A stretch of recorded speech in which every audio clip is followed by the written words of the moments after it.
Aujourd'hui, nouvelle séance, la 6e, consacrée au début de l'humanité. Après avoir découvert rapidement les hominidés, nos ancêtres, nous allons maintenant faire une sorte de zoom autour des hommes de Totavel. Et nous allons notamment demander qui sont les premiers hommes et d'ailleurs les premières femmes de Totavel, qu'est-ce qu'on entend par là, et tu vas découvrir comment vivaient les premiers hommes de Totavel. Et au cours de cette première partie de séance, nous allons découvrir que l'homme de Totavel, les hommes de Totavel sont des ancêtres indirects, mais relativement proches, d'Homo sapiens, c'est-à-dire assez proches de nous finalement. Alors, pour te mettre un peu en appétit, eh bien, comme le montre cette première diapositive, tu peux te rendre compte que l'homme de Totavel appartient à l'histoire de France d'une certaine manière parce que il est l'homme dont le crâne est le plus vieux crâne humain retrouvé en France. Il a été retrouvé en France en 1971, donc en 2021 on fêtait les 50 ans de la découverte du plus vieux crâne humain retrouvé en France et d'ailleurs en Europe. Et pour te donner une idée un peu précise du cadre géographique, du relief dans lequel se sont effectuées les fouilles archéologiques qui ont permis de découvrir le crâne de l'homme de Totavel, et pour savoir tout bêtement où se trouve Totavel, je t'invite à visionner les 2 premières minutes de ce reportage intitulé Zinzin reporter chez l'homme de Totavel, un reportage qui date de 2020 et qui va te permettre de découvrir dans quel milieu de vie vivaient les premiers hommes de Totavel. Le lien YouTube est mentionné sur la diapo, tu pourras retrouver facilement la vidéo. Alors, l'homme de Totavel, comme tu l'as compris, s'appelle homme de Totavel tout simplement parce que le crâne et les différents ossements qui ont été retrouvés par la suite sont situés sur le territoire de la commune de Totavel, qui est elle-même située dans le département des Pyrénées-Orientales, c'est-à-dire que nous sommes au sud de la France, nous sommes en façade méditerranéenne, mais nous sommes surtout à l'intérieur de la chaîne de montagnes des Pyrénées, qui aujourd'hui est à cheval sur la France et sur l'Espagne. Voilà, donc, et j'allais préciser qu'on est aussi dans l'ancienne région Languedoc-Roussillon qui a laissé la place aujourd'hui à un redécoupage géographique plus large et qu'on appelle la région Occitanie. Bref,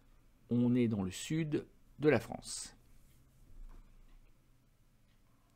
Et si tu regardes la frise chronologique qui se trouve juste à côté de la carte, eh bien tu peux découvrir que l'homme de Totavel a probablement vécu vers moins 450 000 ans, c'est-à-dire un petit peu avant la maîtrise du feu qu'on estime à moins 400 000, mais on verra que la date n'est plus aussi sûre qu'avant. Et que l'homme de Totavel appartient plus ou moins au genre Homo erectus, enfin disons que c'est une branche cousine Donc évidemment, ça peut paraître très loin pour nous, hein, pour nous autres Homo sapiens de 2023, mais pour autant, c'est pas si loin que ça quand on se rappelle que le premier homme, Homo habilis, il est apparu vers moins 2,5 millions d'années. Alors comme tu as pu le voir si tu as visionné la petite vidéo de Zinzin Reporter sur YouTube, tu as pu voir qu'on est à la fois dans un milieu assez rural, hein, on est à la campagne, assez peu peuplé, mais qu'on est surtout dans un milieu montagneux. Et même si c'est pas d'une altitude très élevée, on est quand même en milieu montagneux. Le relief est très accidenté parce qu'encore une fois, on se trouve dans la chaîne des Pyrénées et que la cône de l'Arago, qui est la grotte dans laquelle on a trouvé les ossements des premiers hommes,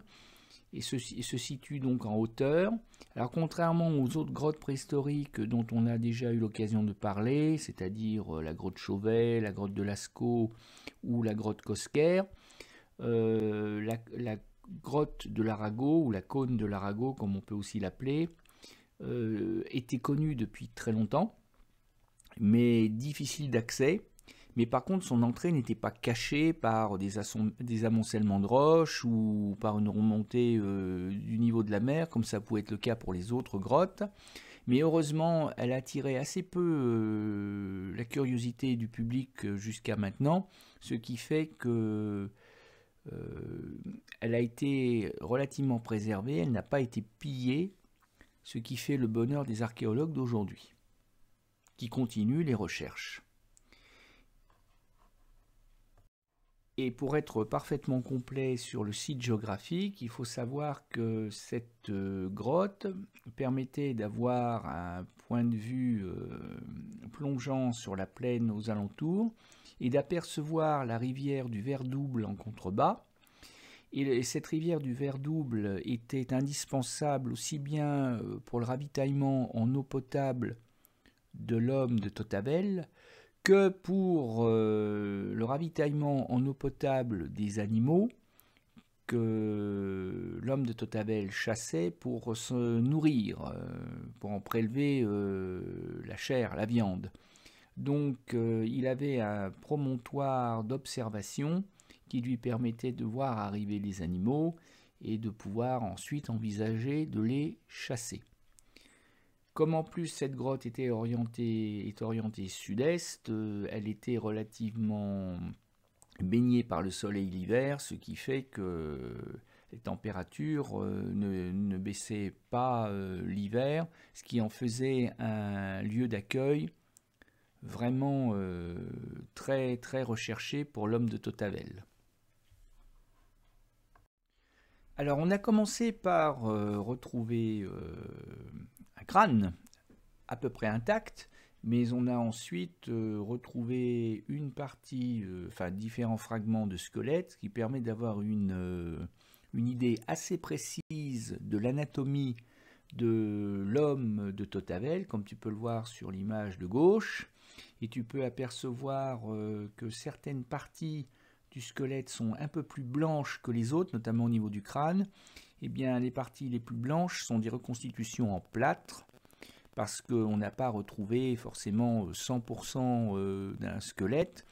mais on voit qu'on a quand même une vision très très complète de l'ensemble. Et sur l'image de droite, tu as une reconstitution du visage, là encore comme ce qu'on a vu auparavant en cire, ce qui donne une impression que l'homme de Totavel est vivant, qui va se mettre à parler et à bouger des yeux.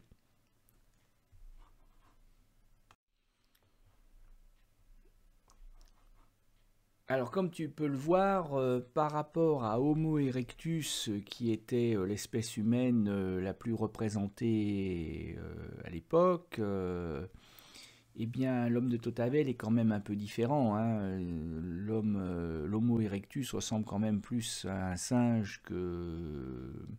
l'homme de Totavel. mais ils sont situés, mais l'homme de Tautavel, il est situé à l'époque à laquelle vivait Homo erectus. Et donc, si on reprend l'arbre généalogique que l'on a déjà étudié ensemble dans la séance précédente, tu vois que l'homme de Tautavel, il est à peu près à l'intersection des deux flèches rouges que j'ai dessinées pour toi.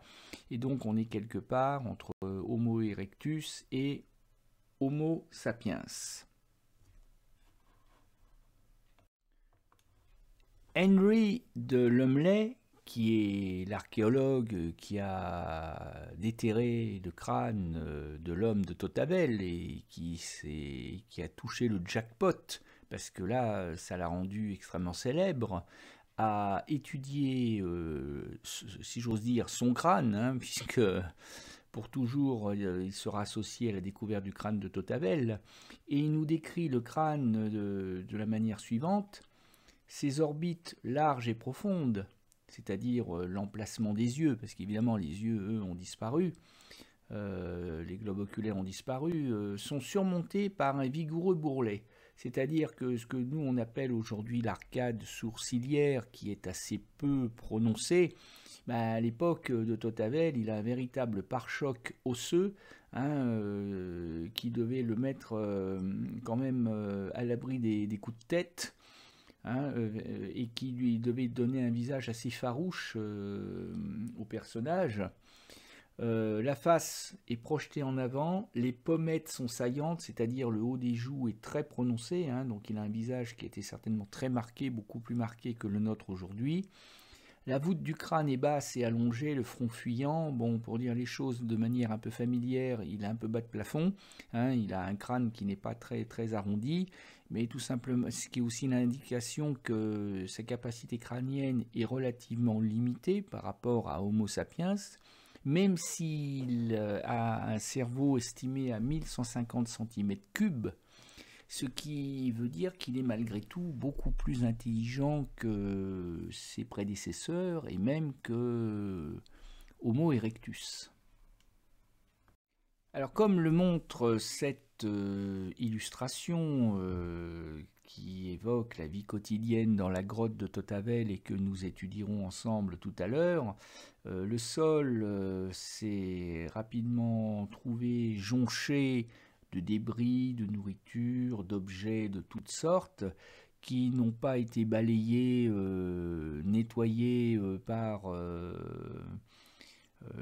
les habitants de la caverne, hein, il n'y a pas de ramassage des ordures. Donc petit à petit, ces objets, ces ossements se sont retrouvés, ces déchets alimentaires se sont retrouvés enterrés. Et c'est ce qui fait aujourd'hui le bonheur des archéologues.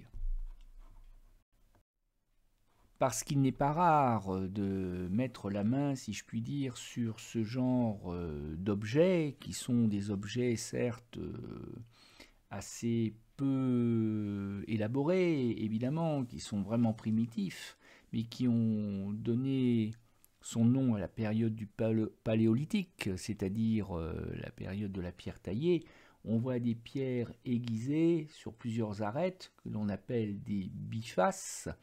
Alors, apparu à l'époque d'Homo habilis, c'est même d'ailleurs pour ça qu'on l'appelle l'homme habile, hein, puisqu'il est le premier à utiliser ce genre d'outils. Alors en Afrique, vers 1,7 million d'années, mais beaucoup plus tardivement en Europe, puisque visiblement l'homme a peuplé beaucoup plus tardivement l'Europe que l'Afrique. Ça, on le savait déjà grâce à la carte qu'on a faite ensemble. Et alors, avec ce genre de biface, l'homme va pouvoir se mettre à véritablement chasser les animaux, alors qu'auparavant, eh bien, il devait se contenter de disputer aux charognards, c'est-à-dire aux aigles, aux corbeaux, aux renards, enfin ce genre d'animaux, les carcasses des animaux morts. C'est-à-dire que l'homme se comportait lui-même comme un animal et devait se contenter de manger ce que les autres animaux lui laissaient à manger sur les carcasses des animaux déjà morts. Donc on peut en conclure que le régime alimentaire de l'homme de Tautavel était quand même essentiellement végétarien, c'était un chasseur-cueilleur qui mangeait de la viande quand il avait la chance d'en trouver, mais ça n'était pas très facile parce que les animaux fuyaient l'homme, hein, ils n'attendaient pas que l'homme vienne les tuer à coups de pierre. Donc du coup, grâce au progrès de l'équipement, grâce aux pierres taillées, les hommes vont devenir des chasseurs et plus simplement des cueilleurs, et ils vont pouvoir découper en particulier les cadavres des animaux tués à la chasse grâce à ces bifaces qui sont suffisamment coupants pour permettre de découper la viande et qui sont beaucoup plus efficaces que ce qui existait avant le biface et qu'on appelait chopper, enfin que les archéologues appellent chopper, hein, parce que l'homme de la préhistoire, il lui donnait pas de nom, hein, et qui n'étaient au fond que des cailloux à peine tranchants, des cailloux qui avaient l'avantage de tenir dans la main, mais qui n'étaient pas très aiguisés et qui ne devaient pas être d'une grande efficacité. Donc on voit qu'il y a eu un progrès, et l'homme de Totavel en est la preuve, puisqu'on a retrouvé beaucoup de bifaces enterrés à l'intérieur de la grotte de Totavel. Et le fait de pouvoir manger davantage de viande, d'enrichir son régime alimentaire, a permis à l'homme notamment de gagner des vitamines dans son alimentation, ce qui lui a permis d'avoir un corps plus solide, plus robuste, et ça explique l'augmentation génétique de la taille. Ça explique aussi l'augmentation de sa capacité, comment dirais-je, intellectuelle, c'est-à-dire le cerveau qui est mieux nourri, qui va être plus performant. Bref, l'homme va devenir aussi plus intelligent grâce notamment à une meilleure nourriture qu'on peut associer aussi donc à l'utilisation de ces objets primitifs que sont les bifaces.